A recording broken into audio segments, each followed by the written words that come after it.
បាទជំរាបសួរពុកម៉ែបងប្អូនទាំងអស់គ្នាស្វាគមន៍មកកាន់ការឲ្យតម្រុយឆ្នោតយមប្រចាំថ្ងៃរបស់យើងបាទថ្ងៃនេះដែរជួបជាមួយ admin យើងទៀតហើយសម្រាប់តម្រុយថ្ងៃថ្មីរបស់យើងហើយថ្ងៃនេះដែរ admin បានរៀបចំតម្រុយដូចសពរយដងមកចែកជូនពុកម៉ែបងប្អូនយកទៅផ្សងសំណាងទៀតហើយបាទតោះអញ្ចឹងសម្រាប់ថ្ងៃទី22បាទខែ6ឆ្នាំ2026បាទ admin យើងបានរៀបចំតម្រុយទុកចែកជូនពុកម៉ែបងប្អូនរួចហើយបាទតោះអញ្ចឹងសម្រាប់ពុកម៉ែបងប្អូនដែលមកក្រោយៗឬកំពុងទស្សនាបាទសូមជួយ like ជួយ comment ហើយដាក់សញ្ញាកណ្ដឹងឲ្យបងប្អូនម្នាក់មួយផងបាទដើម្បីទទួលបានវីដេអូតម្រុយឆ្នោតថ្មីមុនគេជារាល់ថ្ងៃរាល់ពេលដែលបងប្អូនផុសវីដេអូបងដែរបាទ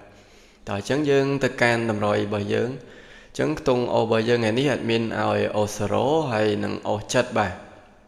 តម្រុយរបស់ admin យើងធ្វើខ្លីៗទេបាទងាយស្រួលដល់ពុកម៉ែបងប្អូនយើងសម្រាប់ទស្សនាយកទៅផ្សងសំណាងទាំងអស់គ្នាបាទតោះអញ្ចឹងយើងទៅ2លេខសម្រាប់2លេខនេះ admin មាន03 06 28និង71បាទអញ្ចឹង2លេខរបស់យើងបាន4គ្រាប់នឹងសម្រាប់ផ្សងសំណាងតោះយើងទៅ3លេខរបស់យើងវិញអញ្ចឹងសម្រាប់3លេខរបស់យើង admin ថ្ងៃហ្នឹងមាន628និង206គុណបាទ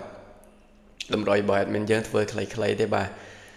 ដើម្បីងាយស្រួលដល់ពុកម៉ែបងប្អូនក្នុងការទស្សនានិងយកទៅកំសាន្តលេងផងដែរបាទអញ្ចឹងតម្រុយរបស់ admin យើងបានឈានចូលមកដល់ទីបញ្ចប់ហើយបាទមានតែប៉ុណ្្នឹងទេ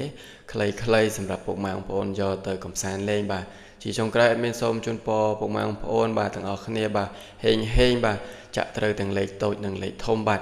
ជម្រាបលាបាយបាយ